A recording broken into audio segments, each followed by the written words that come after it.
Okay, so I've been asked to meter a JPM Impact power supply to see if it's behaving itself. And legitimately, I've had like 3 goes at doing this because I didn't realise once I put my hand up there, you can't actually see what's going on at all.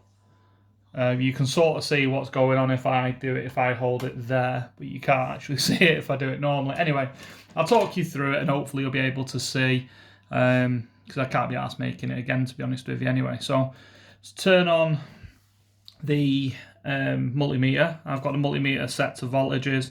Now, I think I know for a fact your highest voltage is about 50 volts on one of these. So I've set it to 200 on this meter.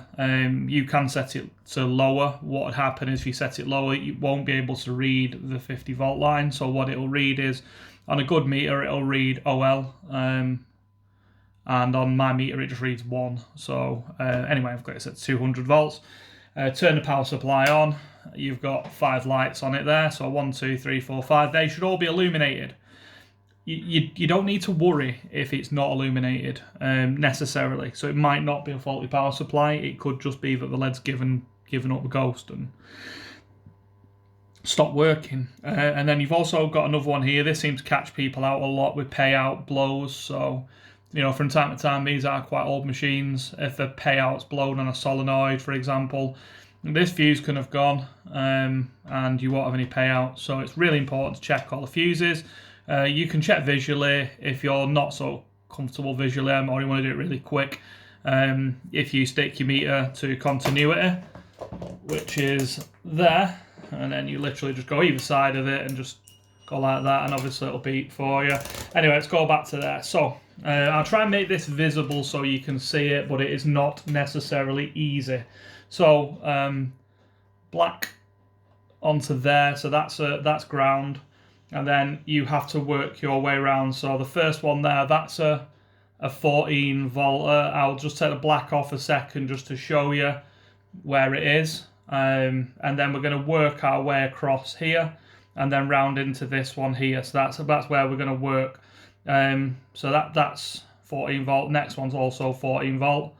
Again, so exactly the same thing. I appreciate you can't necessarily see where I am. But that's where we are at the moment. So, you know, and then we move up there again to the next one. That's reading 32.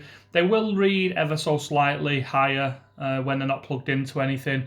That's perfectly normal, by the way. So that should be a little bit lower than it is, but it's actually currently reading at 32.4.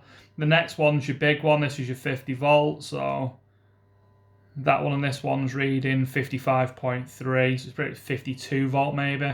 But again, that's normal, that's fine. And then we go to the next one. This is your minus 14 volt, that one. So that's reading minus 16.1 volts coming through there. And then move up to the next 2. So your last 2, your top 2 here, they're both supposed to be reading 5 volts. These will read ever so slightly higher than 5. That's reading, well, let's try and get it. 5.2 volts on that one, and then this top one here is reading 5.2 volts again. We're reading exactly the same.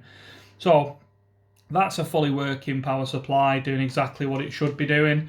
And yeah, just to kind of recap to you, so they're 5 volt, that's minus 14, that's 52, that's 30, that's 14, and that's 14. So just to give you an idea what they're meant to be doing, the last bit of that video is probably the most useful part, and then that one obviously is your ground. So just so you all kind of know what you're looking for if you do need to meter them. And what I would always suggest is, if you know that your fuse is intact and you're not getting a red light, just do that check with a multimeter and you should be, you know, bang on where you need to be.